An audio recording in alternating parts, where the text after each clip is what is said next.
মানুষ বড় নিশাবর, হাজার কিছু পেলেও বলবে শুধু পেলাম না আর পেলাম না। যার যতই থাক তাতে সে ক্ষান্ত হয় না, প্রাপ্তির শেষ যেন হয় মৃত্যুতে। সময়কে সময়ের মতো করে মূল্য দিন, দেখবেন একটা দিনও বৃথা যাবে না।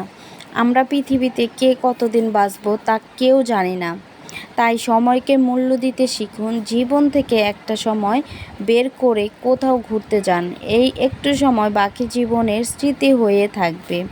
প্রিয়জনদের সাথে সময় কাটান, সময় নষ্ট করবেন না। মনে রাখবেন, আমাদের জীবন থেকে সময় ফুরিয়ে যাচ্ছে, বাড়ছে না। তাই সব সময় সময়কে মূল্য দিন। মানুষের জীবনের প্রত্যেকটা শখের একটা মেয়াদ থাকে। শখ যদি পূরণ না হয় সময় মতো, তাহলে সেই শখ আর কখনোই আনন্দ দেয় না। তো যার যখন যেটা মনে চায় সেটাই আমাদের করা উচিত।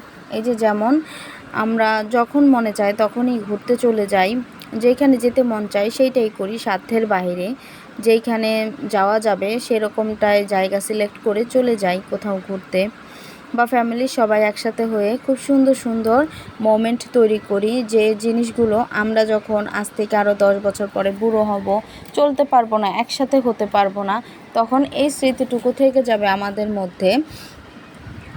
আর সেই সময়টুকুকে আমাদের উপভোগ করতে হবে, কারণ জীবন সীমিত।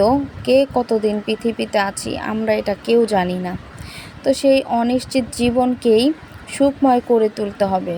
একটা সেকেন্ডও আমাদের বৃথা যেতে দেওয়া যাবে না, কারণ মানুষ কখন মরব, কে কখন মরে যাবে, মানুষ মাত্রই মরণশীল, এই কথাটা আমরা সবাই জানি।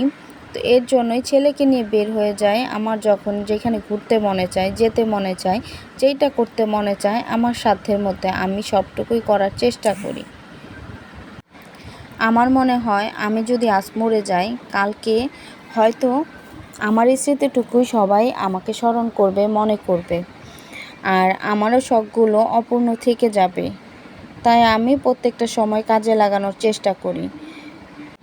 আমার এখন যে জিনিসটার শখ হচ্ছে, সেইটা আগামী 5 বছর 10 বছর পরে এই শখটা আমার নাও থাকতে পারে। তখন হয়তো আমার অন্য কোনো কিছুর শখ, ইচ্ছা বা চাহিদার দরকার থাকতে পারে। সেই সময়টাতে আমি আমার এই শৌখিনতাগুলো মেটাতে পারবো না। যার কারণে আমি যখন যেটা আমার মনে চায় আমি সেইটাই করার চেষ্টা করি।